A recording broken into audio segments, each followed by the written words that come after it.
Karil galit pa rin kay Marian Rivera, kaloka-like iniiwasan sa It's Showtime. Napansin ng mga mapanlikhaing netizens ang pagkawala ni Karil sa segment ng kaloka-like ng It's Showtime, kung saan isa sa mga kalahok ay isang look-alike ni Marian Rivera. Sa naturang episode, ang isang kalahok na si Patty, na tinawag ang kanyang sarili bilang Marian Rivera, mula sa Cavite, na kilalang lugar na pinagmulan ng kapuso actress, ay na-interview ng iba't ibang host ng It's Showtime. Ngunit agad na napansin ng mga netizens ang kawalan ni Karil sa segment na ito. Ang mga online na taga-Masid ay nagsimulang magbigay ng kanilang mga opinyon at haka-haka tungkol sa posibleng dahilan ng kanyang pagliban. Maraming mga netizen ang naniniwala na ang pagkawala ni Karil sa episode ay maaaring may kaugnayan sa kanyang nakaraan na isyu kay Marian Rivera. Naalala ng mga tao na noong 2008, binahagi ni Karil na tinapos niya ang kanyang relasyon kay Dingdong Dantes,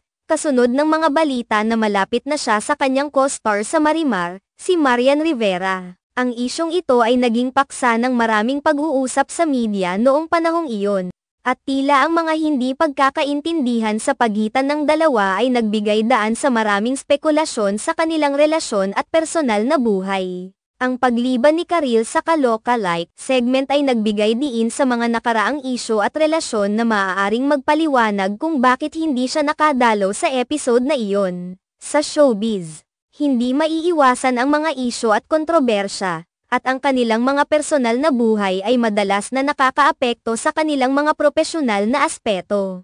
Ang mga pangyayaring tulad nito ay karaniwang nagiging sanhi ng mga pag-uusap at usapan sa social media, na nagpapakita ng patuloy na interes ng publiko sa buhay ng mga kilalang tao. Maraming mga tagahanga ang nagbigay ng kanilang mga opinyon sa social media tungkol sa hindi pagdalo ni Karil sa nasabing segment, na nagpapakita ng kanilang pagka-curious at interes sa posibleng dahilan nito. Ang mga pag-aalangan at haka-haka ng netizens ay bahagi ng kultura ng online na pakikipag-ugnayan kung saan ang bawat aspeto ng buhay ng mga kilalang tao ay nakikita at sinusuri ng publiko. Ang sitwasyong ito ay nagpapakita rin ng patuloy na epekto ng mga nakaraang isyu sa kasalukuyang kaganapan. Ang mga dating kontrobersya at hindi pagkakaintindihan ay patuloy na umaabot sa kasalukuyan at nagiging bahagi ng usapan.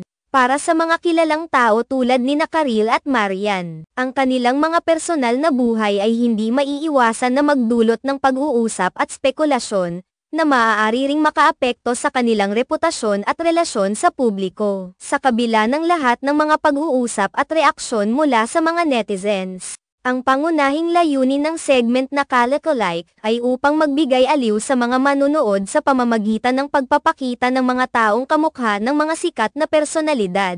Ang pagdalo ni Patty, na tinawag ang kanyang sarili bilang Marian Rivera, ng Cavite, ay isang halimbawa ng mga kalahok na nagdadala ng kasiyahan at saya sa mga tagapanood ng It's Showtime. Ang pagkawala ni Karil sa episode na ito ay isa lamang sa mga aspeto ng kanyang buhay na patuloy na binibigyang pansin ng publiko. Sa paglipas ng panahon, ang mga ganitong kaganapan ay nagiging bahagi ng mas malawak na diskurso sa showbiz, na nagpapakita ng komplikadong relasyon ng mga kilalang tao sa kanilang mga tagahanga at sa media.